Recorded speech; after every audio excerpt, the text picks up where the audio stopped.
حضور اکرم نور مجسم صلی اللہ علیہ وآلہ وسلم کو زہر کیوں اور کس نے دیا تھا؟ کیا دشمنوں کی اتنی ہمت تھی کہ وہ اللہ کے رسول صلی اللہ علیہ وآلہ وسلم کو نقصان پہنچا سکے؟ ہمارے پیارے نبی صلی اللہ علیہ وآلہ وسلم کو جب زہر دیا جا رہا تھا تو اس وقت کیا معجزہ پیش آیا؟ کیا آپ جانتے ہیں کہ کیسے اللہ تعالیٰ کی قدرت نے ایک لقمے کے ذریعے اپنے محبوب صلی اللہ علیہ وآلہ وسلم کو خبردار کیا؟ کیا زہر کے اس وار کے بعد کوئی معجزہ ظاہر ہوا؟ اور کس طرح ایک صحابی نے اپنی جان قربان کر کے نبی کریم صلی اللہ علیہ وآلہ وسلم کو بچایا؟ کیا آپ نے کبھی سوچا ہے کہ اس زہر کے باوجود نبی کریم صلی اللہ علیہ وآلہ وسلم نے بدلہ کیوں نہیں لیا؟ آج کی ویڈیو میں ہم آپ کو بتائیں گے وہ حقائق جنہیں سن کر آپ حیران رہ جائیں گے۔ یہ ایک ایسی داستان ہے جو آپ کو رلا دے گی اور آپ کو اللہ تعالیٰ کی قدرت اور نبی کریم صلی اللہ علیہ وآلہ وسلم کی عظمت کا اندازہ دلائے گی۔ یہ ویڈیو ہمارے مسلمان بھائی ضرور دیکھیں۔ بسم اللہ الرحمن الرحیم۔ السلام علیکم ورحمۃ اللہ۔ سن 7 ہجری میں خیبر کی جنگ کے بعد نبی کریم صلی اللہ علیہ وآلہ وسلم نے خیبر کے یہودیوں کو امن و امان کا اعلان کیا اور انہیں مختلف نوازشات سے نوازا۔ مسلمانوں کی فتح کے باوجود حضور اکرم صلی اللہ علیہ وآلہ وسلم نے یہودیوں کے ساتھ سختی سے پیش آنے کے بجائے انہیں رواداری اور محبت سے برتا، اور یہ ان کی ہمیشہ کی روایات میں شامل تھا کہ دشمنوں کے ساتھ بھی عدل و انصاف سے پیش آئیں۔ لیکن افسوس کہ یہودیوں نے اس رحمت و کرم کے بدلے مکاری اور بدنیتی سے کام لیا۔ خیبر میں یہودیوں کی قیادت کرنے والے سلام بن مشکم کی بیوی زینب نے اپنے دل میں شدید بغض اور دشمنی چھپائی ہوئی تھی۔ اس نے اپنی نفرت کا اظہار اس طرح کیا کہ حضور اکرم صلی اللہ علیہ وآلہ وسلم کے لیے ایک دعوت کا اہتمام کیا اور اس دعوت میں ایک زہر ملا ہوا گوشت پیش کیا۔ زینب کا مقصد نہ صرف نبی کریم صلی اللہ علیہ وآلہ وسلم کو نقصان پہنچانا تھا بلکہ یہودی قوم کو بھی حضور اکرم صلی اللہ علیہ وآلہ وسلم سے چھٹکارا دلانا تھا۔ جب حضور اکرم صلی اللہ علیہ وآلہ وسلم نے اس زہر ملا ہوا گوشت سامنے پایا اور پہلا لقمہ لیا تو اللہ کے حکم سے گوشت کی بوٹی نے خود ہی آپ صلی اللہ علیہ وآلہ وسلم کو زہر کی موجودگی کی خبر دی۔ یہ واقعہ اس بات کا منہ بولتا ثبوت ہے کہ اللہ اپنے نبیوں کی حفاظت خود کرتا ہے اور وہ ہمیشہ اپنے پیغمبروں کی مدد کے لیے ظاہر ہوتا ہے۔ نبی کریم صلی اللہ علیہ وآلہ وسلم نے فوراً ہاتھ کھینچ لیا اور مزید نوش نہ فرمایا، لیکن ایک صحابی حضرت بشر بن برا رضی اللہ تعالی عنہ جو اس دعوت میں موجود تھے، انہوں نے کافی مقدار میں وہ گوشت نوش فرمایا۔ حضرت بشر بن برا رضی اللہ تعالی عنہ زہر ملا گوشت کھانے کے بعد اس کے اثر سے شدید متاثر ہوئے اور کچھ دن بعد شہید ہو گئے۔ ان کی شہادت اس بات کا ثبوت ہے کہ یہودیوں کی مکاری اور زہر دینے کا منصوبہ نہایت بدنیتی اور دشمنی پر مبنی تھا، لیکن حضور اکرم صلی اللہ علیہ وآلہ وسلم کی مبارک زندگی میں یہ واقعہ اس بات کی بھی علامت ہے کہ آپ کی مبارک زندگی میں مشکلات اور تکلیف صرف جسمانی نہیں تھی بلکہ آپ کو ہر طرح کے سازشوں اور دشمنیوں کا سامنا بھی کرنا پڑا۔ نبی اکرم صلی اللہ علیہ وآلہ وسلم کا جواب اس واقعہ پر انتہائی سبق آموز اور قابل غور ہے۔ جب آپ نے زہر ملا گوشت نوش کے بعد زینب کو بلایا اور اس سے سوال فرمایا تو اس نے فوراً اقرار کیا کہ وہ واقعی نبی اکرم صلی اللہ علیہ وآلہ وسلم کو قتل کرنے کے ارادے سے زہر ملا گوشت پیش کر رہی تھی۔ اس کا ارادہ تھا کہ اگر آپ سچے نبی ہوں گے تو زہر آپ کو نقصان نہیں پہنچا پائے گا، اور اگر نہیں ہوں گے تو وہ اور اس کی قوم آپ سے نجات پا جائیں گی۔ نبی کریم صلی اللہ علیہ وآلہ وسلم نے ہمیشہ کی طرح اپنی ذات کے لیے کسی سے انتقام نہ فرمایا۔ آپ نے زینب کے اقرار پر کوئی سخت فیصلہ نہیں فرمایا، حالانکہ آپ کو خود بھی اس زہر کی وجہ سے تالوں میں درد محسوس ہوتا رہا اور یہ درد آپ کی زندگی بھر باقی رہا۔ آپ کا یہ عمل اس بات کا ثبوت ہے کہ نبی کریم صلی اللہ علیہ وآلہ وسلم کی شخصیت رحمت للعالمین تھی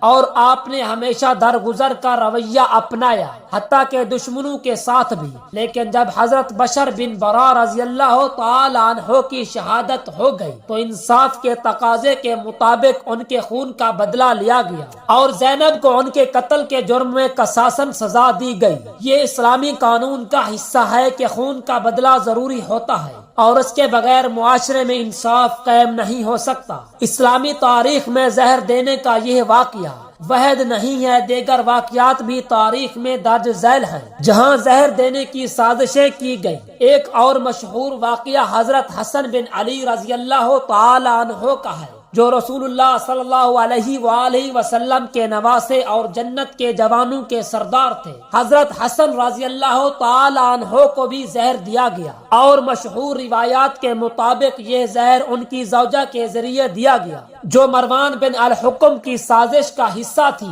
حضرت حسن رضی اللہ تعالی عنہ اس زہر کے اثر سے شہید ہو گئے۔ اللہ اکبر کبیرہ۔ یہ دونوں واقعات اسلامی تاریخ میں دشمنان اسلام کی سازشوں کی مثالیں ہیں جو اپنی دشمنی اور بغض کی وجہ سے اللہ تعالیٰ کے نیک بندوں کو نقصان پہنچانے کی کوشش کرتے تھے، لیکن ہر بار اللہ تعالیٰ نے اپنے نیک بندوں کو عزت بخشی اور ان کی قربانی کو رہتی دنیا تک زندہ فرمایا۔ نبی کریم صلی اللہ علیہ وآلہ وسلم کو زہر دینے کا واقعہ ہمیں بہت سے سبق دیتا ہے۔ سب سے پہلا سبق یہ ہے کہ اسلام میں دشمنوں کے ساتھ بھی رحمت و درگزر کا رویہ اختیار کیا جاتا ہے، جیسا کہ نبی کریم صلی اللہ علیہ وآلہ وسلم نے زینب کو فوری سزا نہیں دی بلکہ اپنی ذات کے لیے ہمیشہ معاف کرنے کو ترجیح دی۔ دوسرا سبق یہ ہے کہ اللہ تعالیٰ اپنے نبیوں کی حفاظت خود فرماتا ہے اور انہیں ہر مشکل میں رہنمائی فراہم کرتا ہے۔ تیسرے اسلامی قانون میں انصاف کا نظام اس واقعہ میں واضح ہوتا ہے جہاں حضرت بشر بن برا رضی اللہ تعالی عنہ کی شہادت کا بدلہ لیا گیا۔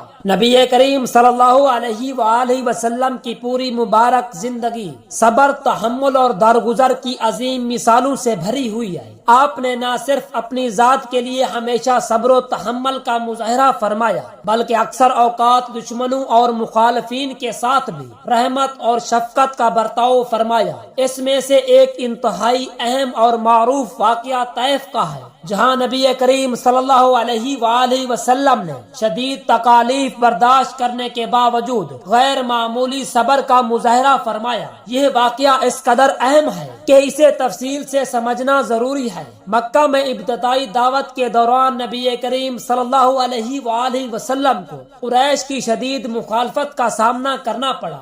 آپ کے ساتھ بدتمیزی، تشدد اور نفرت کا مظاہرہ کیا جاتا رہا۔ آپ پر اور آپ کے صحابہ پر ظلم و ستم کے پہاڑ توڑے گئے اور جب آپ نے اسلام کا پیغام لوگوں تک پہنچانے کی کوشش کی تو آپ کو ہر طرف سے مزاحمت کا سامنا کرنا پڑا۔ یہ حالات اس قدر سخت ہو چکے تھے کہ نبی کریم صلی اللہ علیہ وآلہ وسلم نے یہ فیصلہ فرمایا کہ مکہ کے علاوہ دوسری جگہوں پر بھی اسلام کا پیغام پہنچایا جائے۔ چنانچہ آپ صلی اللہ علیہ وآلہ وسلم نے طائف کا رخ فرمایا جو مکہ کے جنوب میں ایک اہم شہر تھا اور بنو ثقیف قبیلے کی طاقت کا مرکز تھا۔ آپ صلی اللہ علیہ وآلہ وسلم کا مقصد تھا کہ وہاں کے سرداروں کو اسلام کی دعوت دیں اور شاید وہ لوگ آپ کے پیغام کو قبول کر کے آپ کی مدد کریں گے تاکہ اسلام کا پیغام مکہ کے علاوہ دوسرے علاقوں میں بھی پھیل سکے۔ طائف میں جب نبی کریم صلی اللہ علیہ وآلہ وسلم طائف پہنچے تو آپ نے وہاں کے 3 اہم سرداروں کو اسلام کی دعوت دی۔ آپ نے ان کے سامنے اللہ تعالیٰ کا پیغام پیش فرمایا اور انہیں اسلام قبول کرنے کی دعوت دی، لیکن افسوس کہ ان لوگوں نے نہ صرف آپ کی بات کا مذاق اڑایا بلکہ انتہائی بدتمیزی اور توہین آمیز رویہ اختیار کیا۔ ان میں سے ایک نے کہا کہ اگر تم واقعی نبی ہو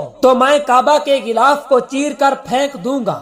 دوسرے نے کہا کہ کیا اللہ کو کوئی اور نہیں ملا جو تمہیں نبی بنا دیا۔ اور تیسرے نے کہا کہ میں تم سے بات کرنا تو دور کی بات، تمہاری بات سننا بھی پسند نہیں کرتا۔ یہ طائف کے سرداروں کی سخت رد عمل کی ابتدا تھی، لیکن اس کے بعد جو کچھ ہوا وہ اور بھی زیادہ تکلیف دہ تھا۔ ان سرداروں نے طائف کے عام لوگوں کو آپ صلی اللہ علیہ وآلہ وسلم کے خلاف بھڑکا دیا۔ انہوں نے طائف کے نوجوان لڑکوں اور گنڈوں کو نبی کریم صلی اللہ علیہ وآلہ وسلم کے پیچھے لگا دیا۔ یہ نوجوان لڑکے اور دیگر لوگ آپ صلی اللہ علیہ وآلہ وسلم پر پتھر برسانے لگے اور اس قدر شدید پتھراؤ کیا کہ آپ کے جسم مبارک سے خون بہنے لگا۔ روایت کے مطابق نبی کریم صلی اللہ علیہ وآلہ وسلم کے نالین خون سے بھر گئے اور آپ کو شدید تکلیف پہنچی۔ اس سنگ دلانہ سلوک کے باوجود نبی کریم صلی اللہ علیہ وآلہ وسلم نے کوئی بد دعا نہیں کی اور نہ ہی کسی کو نقصان پہنچانے کا ارادہ ظاہر کیا۔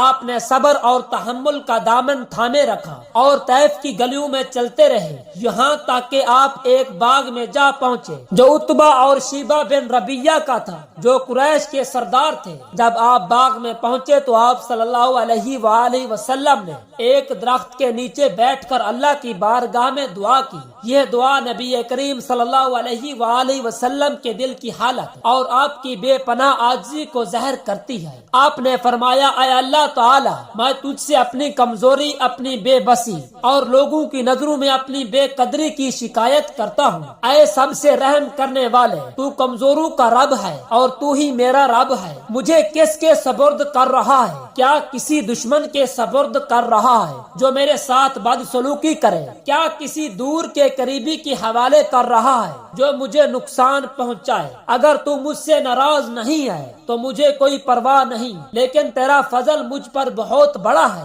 یہ دعا آپ صلی اللہ علیہ وآلہ وسلم کی انتہا درجے کی عاجزی، صبر اور اپنے رب سے کامل توکل کا اظہار ہے۔ اس دعا میں آپ صلی اللہ علیہ وآلہ وسلم نے اپنے اوپر ہونے والے ظلم و ستم کو اللہ تعالیٰ کے حوالے کیا اور اپنی ہر حالت میں اللہ کی رضا کے سامنے جھکنے کا عہد کیا۔ اس دوران اللہ تعالیٰ نے آپ صلی اللہ علیہ وآلہ وسلم کی مدد کے لیے جبرائیل علیہ السلام کو بھیجا اور ساتھ ہی پہاڑوں کے فرشتے کو بھی بھیجا گیا۔ جبرائیل علیہ السلام نے آپ صلی اللہ علیہ وآلہ وسلم سے کہا کہ اللہ نے آپ کی تکلیف اور ان لوگوں کی بدسلوکی کو دیکھا ہے۔ پہاڑوں کے فرشتے نے نبی کریم صلی اللہ علیہ وآلہ وسلم سے کہا کہ اگر آپ حکم دیں تو وہ دونوں پہاڑوں کو ملا کر طائف کے لوگوں کو ختم کر سکتا ہے۔ یہاں نبی کریم صلی اللہ علیہ وآلہ وسلم کی بے مثال رحمت اور صبر کا مظاہرہ سامنے آیا۔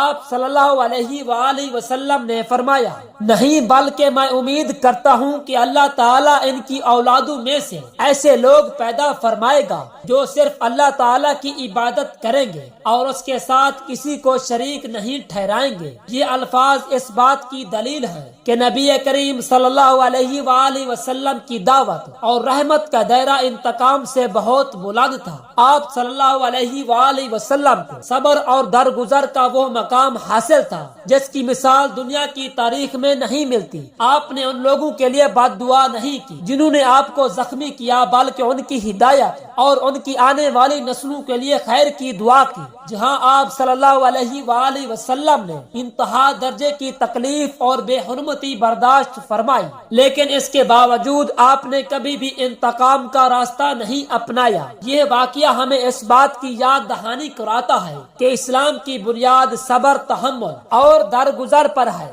ہمیں جب بھی مشکلات یا تکالیف کا سامنا ہو، ہمیں نبی کریم صلی اللہ علیہ وآلہ وسلم کے صبر و تحمل کو یاد رکھنا چاہیے۔ آپ صلی اللہ علیہ وآلہ وسلم نے نہ صرف لوگوں کی تکالیف برداشت فرمائی بلکہ ہمیشہ ان کی بھلائی کے لیے دعا بھی فرمائی اور درگزر کا راستہ اختیار فرمایا۔ ناظرین، اس طرح کی پیاری ویڈیو کو دیکھنے کے لیے ہمارے چینل کو سبسکرائب کریں تاکہ مزید اس طرح کی معلوماتی ویڈیو کا نوٹیفیکیشن آپ کو بر وقت ملتا رہے۔ دعا ہے کہ اللہ تعالی ہمیں نیک عمل کرنے کی توفیق عطا فرمائے۔ آمین ثم آمین۔